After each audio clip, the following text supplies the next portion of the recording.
Ya, baiklah. Bismillahirrahmanirrahim. Karena waktunya juga sudah mulai habis ya. Saya khawatir kalau share screen nanti hang lagi, jadi saya akan jelaskan tanpa screen ya, tanpa PowerPoint. Jadi gini, tadi produk pembiayaan yaitu salah satunya ada namanya itu selling, itu produk penjualan ya. Jadi ada murabahah, lalu ada yang namanya itu salam ya, salam dulu. Nah, salam itu tadi dia menghilangkan goror ya, goror dalam jual beli. Nah, jadi dalam salam ini dia harus jelas produknya apa ya, waktu penyerahannya kapan, lalu waktu, barang, terus apa lagi, kuantitas, kualitas harus jelas ya. Jangan sampai ada yang tidak jelas karena dalam jual beli semuanya itu pasti ya. Jadi dalam jual beli itu namanya itu naturally certainty contract ya, yaitu kontrak yang secara alamiahnya dia bersifat certain atau pasti ya. Jadi tidak boleh dalam jual beli itu ada ketidakpastian. Nah, kalau misalkan ada ketidakpastian dalam jual beli namanya goror ya, namanya goror. Nah, jadi salam walaupun dia barangnya itu belakangan ya, tapi dia harus jelas. Misalkan nih beli beras, penyerahannya tanggal 31 Desember 2022 ya. Nah, maka tanggal 31 Desember 2022 itu jam berapa? Gitu. Misalkan jam 10 pagi gitu ya. Di mana? Tempatnya di mana? Di pasar induk, misalkan Pasar Rebo gitu ya. Nah, lalu beras apa? Rojo lele, berapa kilogram? Nah, itu harus jelas tuh. Ya, harganya berapa ya? Dia berapa? Ngambil untungnya berapa? Penjualnya siapa? Pembelinya siapa? Nah, itu semua harus jelas ya. Jadi dalam jual beli itu dia tidak boleh adanya ketidakjelasan. Nah, itu tadi salam ya. Lalu ada lagi namanya istisna ya. Istisna itu adalah jual beli yang pembayarannya dengan sistem termin ya, sistem termin. Sistem termin itu jadi dia ada periodiknya ya. Nah, periodiknya ini ada beberapa tipe ya, ada beberapa macam, ada yang namanya pendekatan secara persentase, ada lagi pendekatan secara penyelesaian ya. Misalkan gini,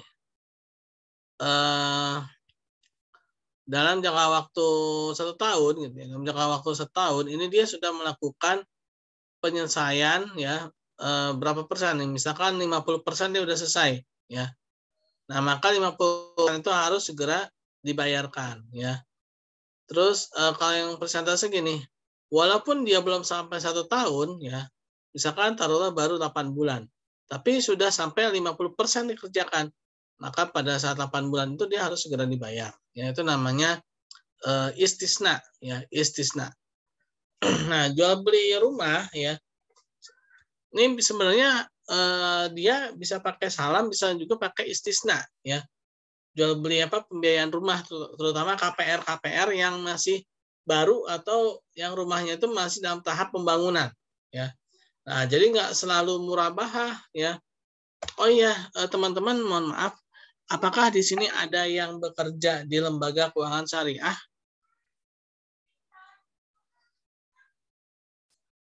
Adakah?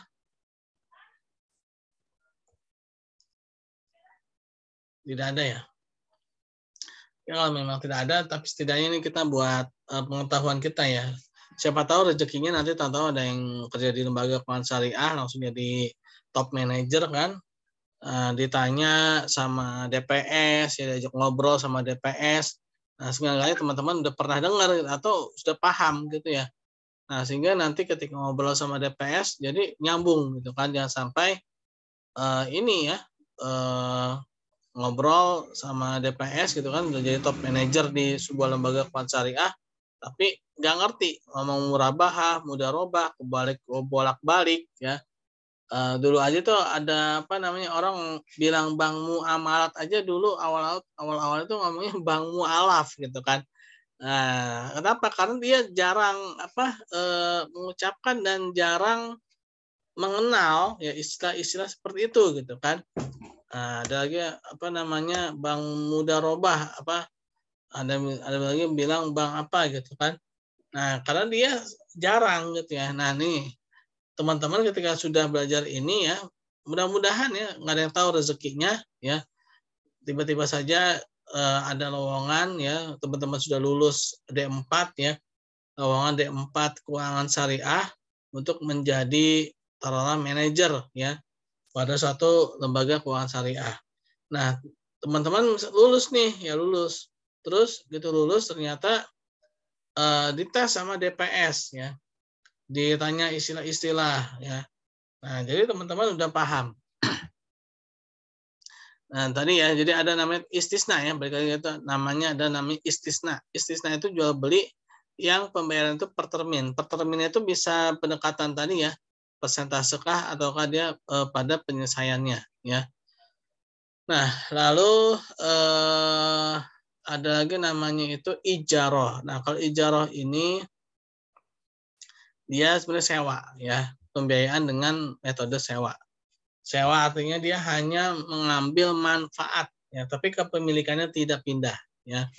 Namanya ijaroh. Nah, ijaroh ini sering sekali disamakan dengan leasing walaupun memang ada kesamaan tapi ada perbedaan ya.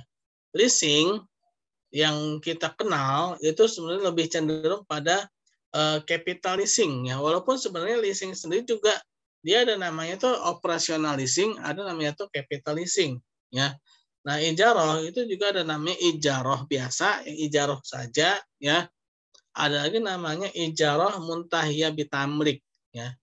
Nah, bedanya apa? Kalau ijaroh muntahiyah bitamlik ya, dia jadi awalnya sewa, nanti suatu saat nanti ya akan ada option, ada pilihan atau adanya wa'ad ya, ada pilihan untuk adanya kepindahan kepemilikan ya. Bedanya apa sama leasing capital leasing?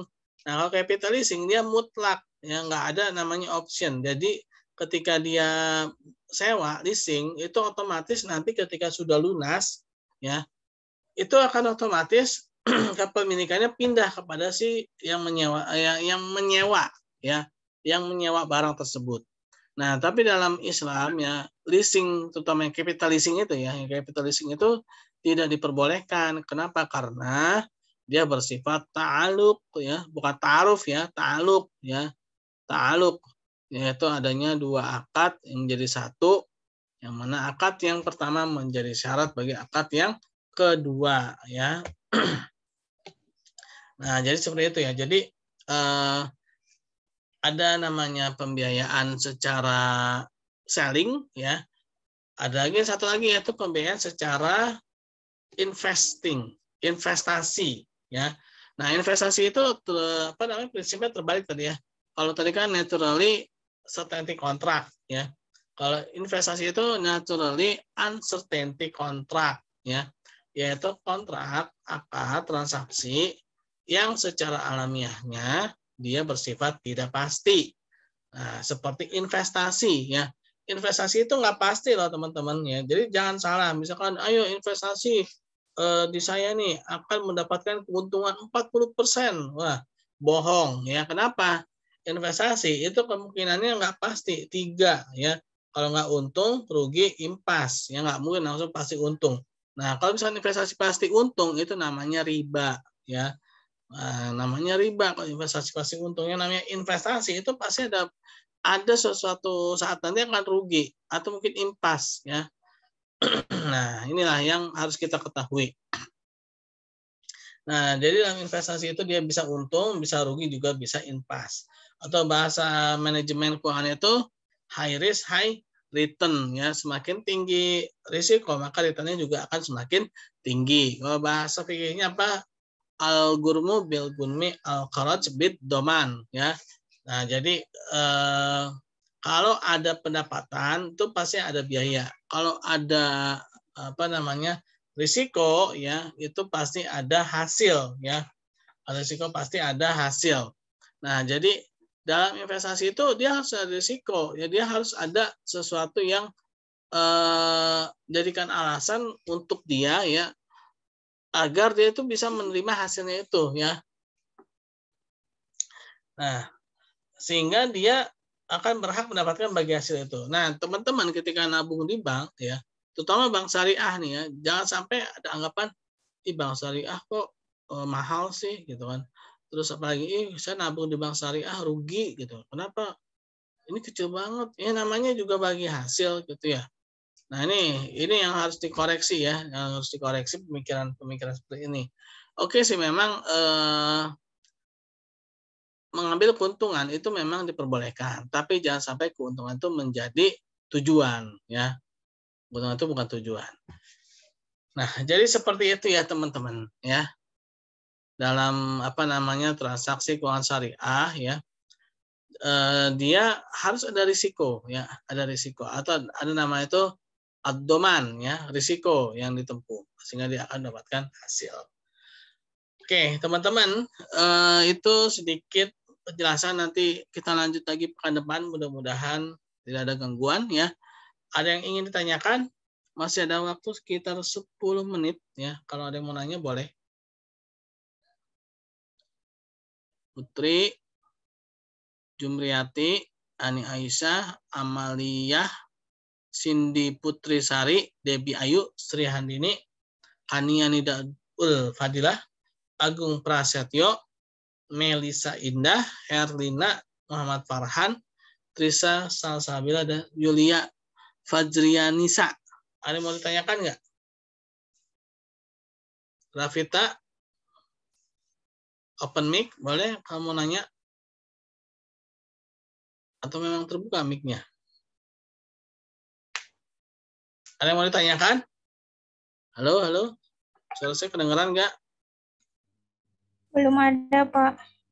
Oke, kalau memang tidak ada, ya mungkin sampai sini dulu ya perjumpaan kita di pertemuan ketiga ini.